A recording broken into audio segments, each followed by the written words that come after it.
चंद्रदेव, आप चिंता मत करिए। आपने जो लंकेश को दिया था वो तो अमृत कलश हो ही नहीं सकता। हनुमान, यदि वो अमृत नहीं था तो क्या था हनुमान? तुमने जो पिया है वो अमृत नहीं, चंद्रलोक का जल है, साधारण चंद्र जल।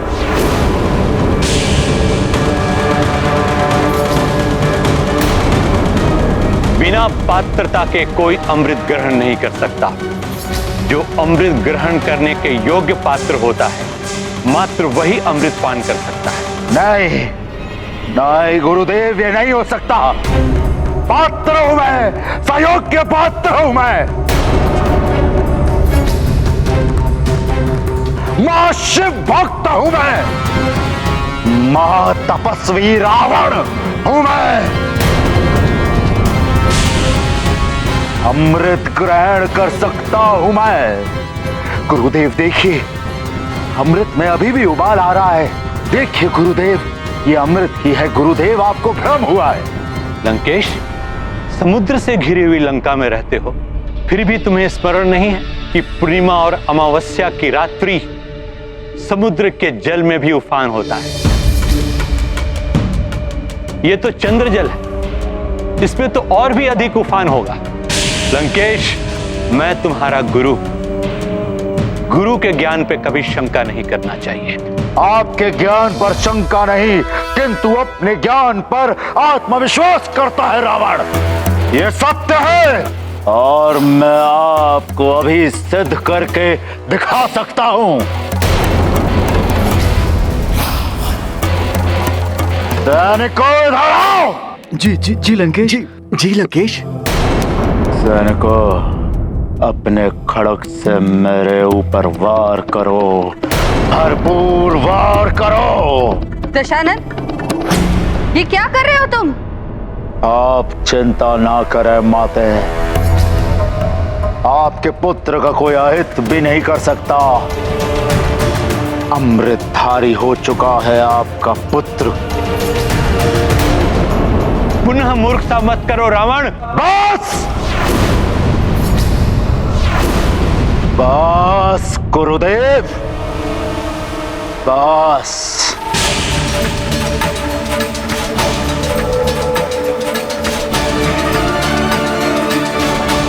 करो वार मुझ पर, भरपूर वार करो मुझ पर, मेरी डेह पर वार करो। गुरुदेव की बात मानो पुत्र, ऐसा मत करो। वार करो मुझ पर, अन्यथा मैं तुम पर वार करूंगा। वार करो।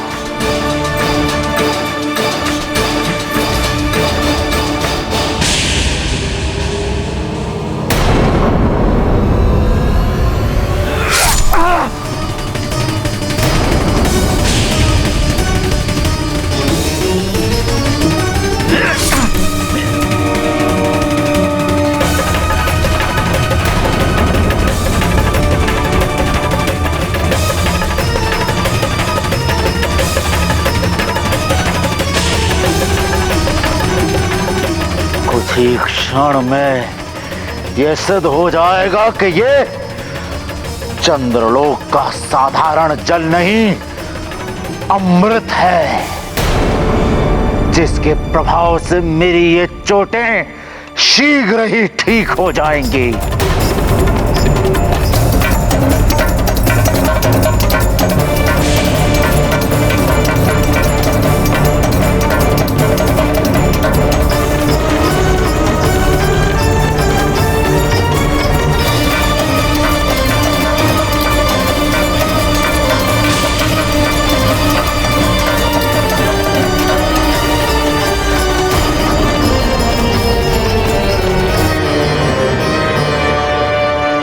इतना समय हो गया रक्त बहते हुए लंकेश, अगर तुमने अमृत पान किया होता तो रक्त बहना बंद हो जाता। छल किया है तुम्हारे साथ चंद्रदेव ने। किंतु मैंने तो स्वयं अमृत कलश यहाँ से ले जाकर लंकेश रावण को दिया था, फिर ऐसा कैसे हुआ? स्वामी, ये जो कुछ भी हुआ हनुमान के कारण हुआ। जब हनुमान आपको यहाँ चंद्रलोक ढूंढते हुए आए थे और हम सभी अमृत की सुरक्षा को लेकर बहुत चिंतित थे, तब हनुमान ने कहा, चिंता मत कीजिए चित्रा माता, इसका उपाय भी है मेरे पास। मैं बताता हूँ आपको कि कैसे हो सकती है अमृत की सुरक्षा।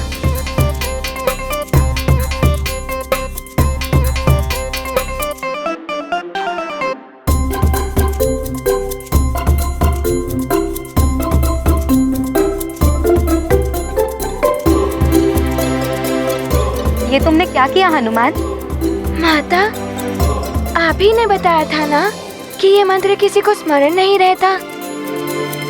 इस पुस्तक से ही मंत्र का जाप किया जाता है। हाँ, किंतु हनुमान, तुमने तो मंत्र का पृष्ठ हटाकर अन्य स्थान पर रख दिया।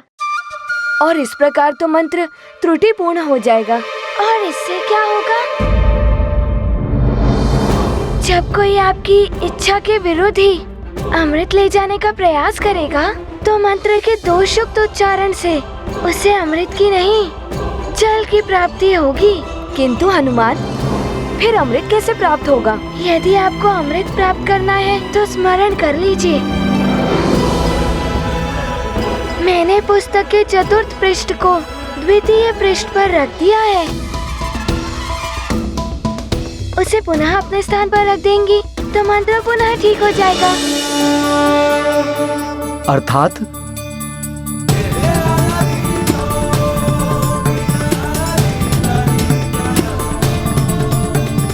हनुमान की बुद्धिमत्ता के कारण लंकेश को अमृत के स्थान पर चंद्र जल मिल गया। हाँ स्वामी, उस समय हमने अमृत की सुरक्षा के लिए उस मंत्र को ठीक ही नहीं किया था।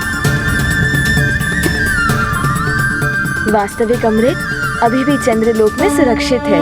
अमृत रक्षक हो गए हनुमान, देव काज में अर्पित जीवन। दिया उपाय परम युक्ति से, गुण और ज्ञान भरी सुमति से। रावण के छल बल का उत्तर नूतन नीति से दे रहे कपिवर। अंजनी लाल नीति के सागर, तुम्हारे तेज से जगत उजागर। गाथा महाबली हनुमत की, रुचिकर लीला राम भगत की। जय जय जय रघुनंदन राम, जय जय जय महाबली हनुमान।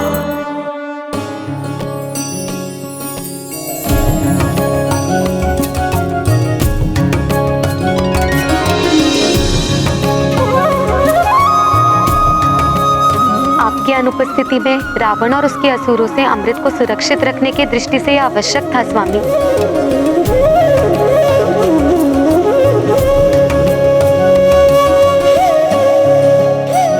हनुमान, तुमने मेरी शनि दशा से ही रक्षा नहीं की। मुझे घोर पाप से बचाकर मुझ पर बहुत बड़ा उपकार किया है तुमने।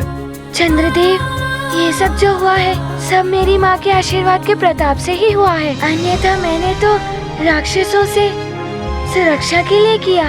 हनुमान, तुमने अमृत कलश की सुरक्षा केवल राक्षसों से ही नहीं की है, अपनी माँ का भी वचन पूर्ण किया है तुमने।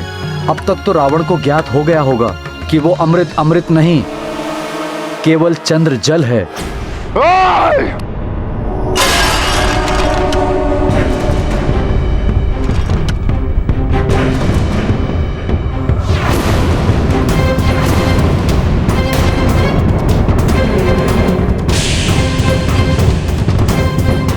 अमृत के स्थान पर साधारण चंद्र जल। देवता, तुम पर विश्वास करके कि तुम सरल हो, सच्चे हो, मैंने बहुत बड़ी भूल की। चंद्रदेव, तुम्हें इस छल का परिणाम भुगतना होगा। लंकेश दशानन रावण आ रहा है। तुम पुनः मूर्खता करने जा रहे हो रावण। जाओ, सर्वप्रथम अपना उपचार कराओ।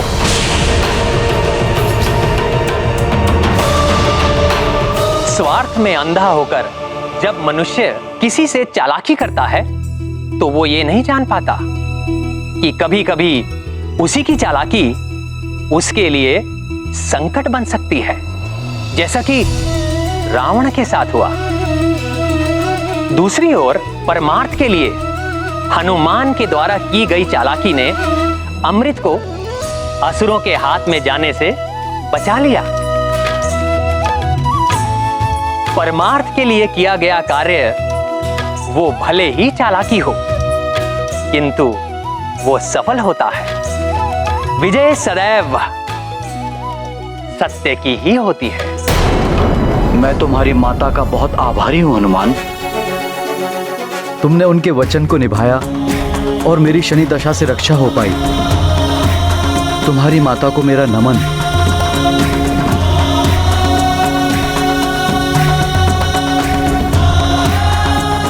हनुमान, तुमने अपनी माता का वचन भली भांति पूर्ण किया है।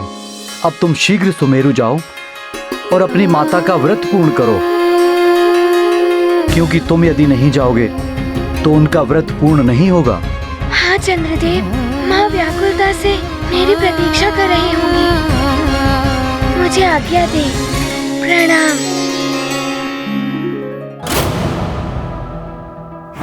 आप सब माताओं को भी प्रणाम।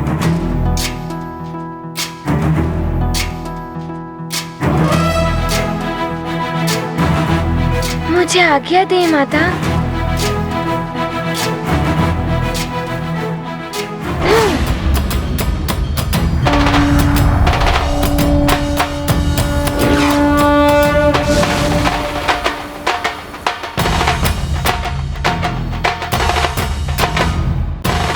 सत्य है, हनुमान जगत का संकट मोचक है। मारुति संकट मोचन बन कर लिया सृष्टि का सब संकट हर। मन में रख कर माँ का ध्यान, लौट रहे घर परम सुजान। मंगल जननी जन्म भूमि का, सुफल कपीश्वर नवल भूमिका। तेजवंत हनुमंत की जय हो, केसरी नंदन जय जय जय हो। ये गाथा महाबली हनुमत की, रुचिकर लीला राम भगत की। जय जय जय रघुनंदन राम, जय जय जय महाबली हनुमान।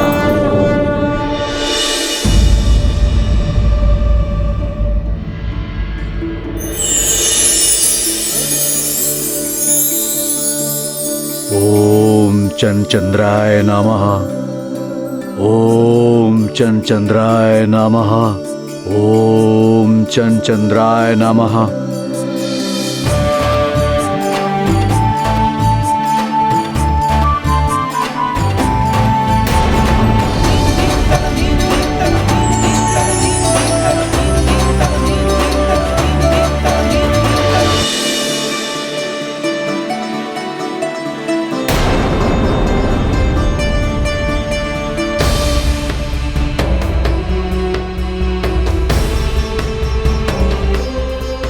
अंजना,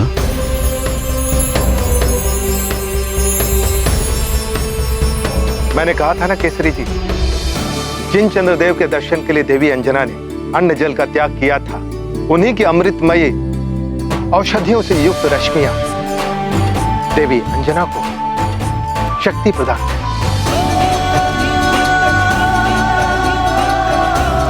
सत्य है ऋषिवर, अद्भुत है ये महापूर्णिमा की चंद्र किरणें।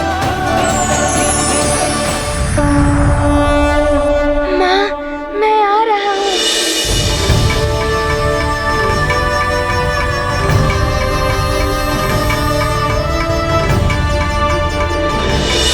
बहुत कष्ट में होंगी आप माँ, किंतु मैं आपका व्रत पूर्ण करा के शीघ्र ही आपके सारे कष्ट मिटा दूंगा।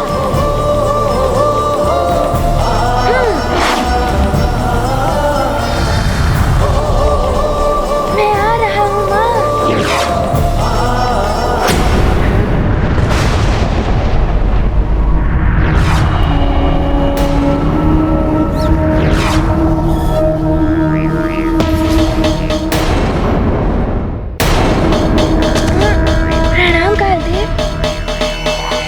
क्षण ठहरो हनुमान, मुझे तुमसे कुछ कहना है।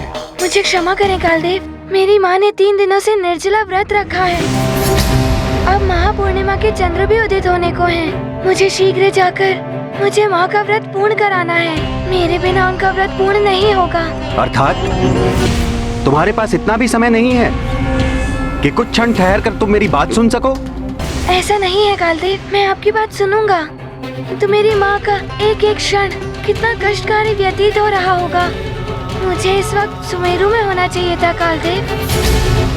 मुझे आज्ञा दे कालदेव, मुझे जाना होगा। प्रणाम।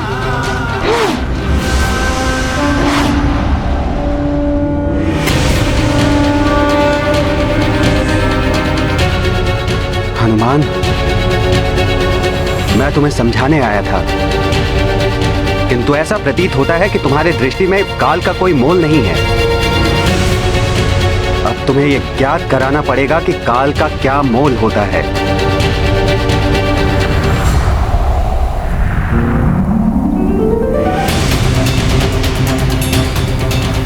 माँ का व्रत पूर्ण कराने की शीघ्रता में मैंने कालदेव के प्रति कोई अभद्रता तो नहीं कर दी। मैं माँ का व्रत पूर्ण करा के शीघ्र कालदेव के पास लौटकर उनसे क्षमा प्रार्थना कर लूंगा। किंतु अभी तो शीघ्र ही सुमेरु पहुँचना मेरा एकमात्र उद्देश्य है।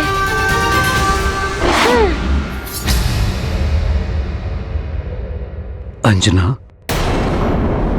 हनुमान अपने उद्देश्य में सफल हो गया है। देखो, चंद्रदेव अपनी पूर्ण भव्यता के साथ आकाश पटल में प्रकाशित हो रहे हैं।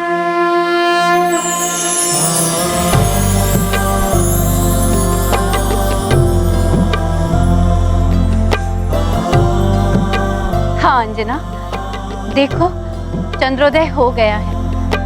अब इनके दर्शन करके तुम अपना व्रत पूर्ण करो पुत्री।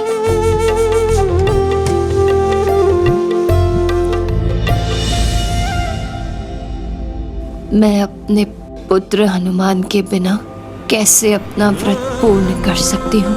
उसने भी तो व्रत रखा है।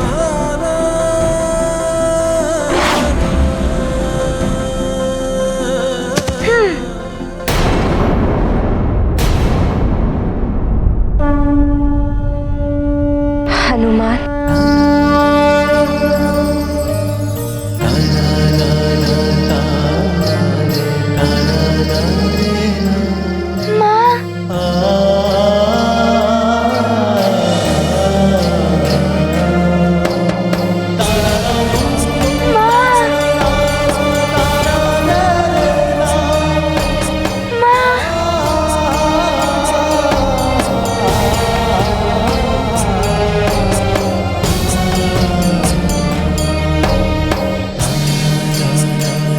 हमारा हनुमान लौट आया अंजना।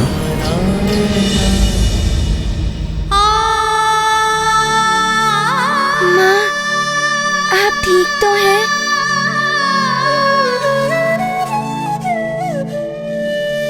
हाँ पुत्र, अब मुझे अपने चंद्र के दर्शन हो गए। मैं ठीक हो गई। माँ, मैंने चंद्रदेव की रक्षा करके आपके वचन को पूर्ण कर दिया है। मैं जानती थी पुत्र कि तुम मेरे वचन का पालन करने के लिए कुछ भी कर सकते हो। मुझे तुम पर गर्व है पुत्र हनुमान। केसरी जी, जो पुत्र अपने माता पिता के दायित्व को, उनके वचन को पूर्ण करने के लिए प्राण प्रण से प्रयास करे, उस पुत्र पर तो सारा संसार गर्व करता है।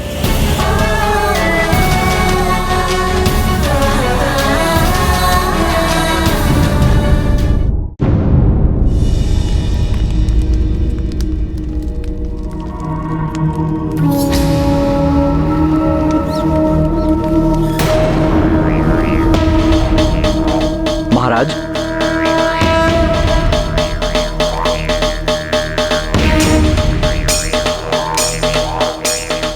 क्या बात है महाराज कालदेव? कुछ विचलित से प्रतीत हो रहे हैं। क्या हनुमान ने आपकी बात नहीं मानी? हनुमान ने प्रकृति के नियम तोड़े हैं।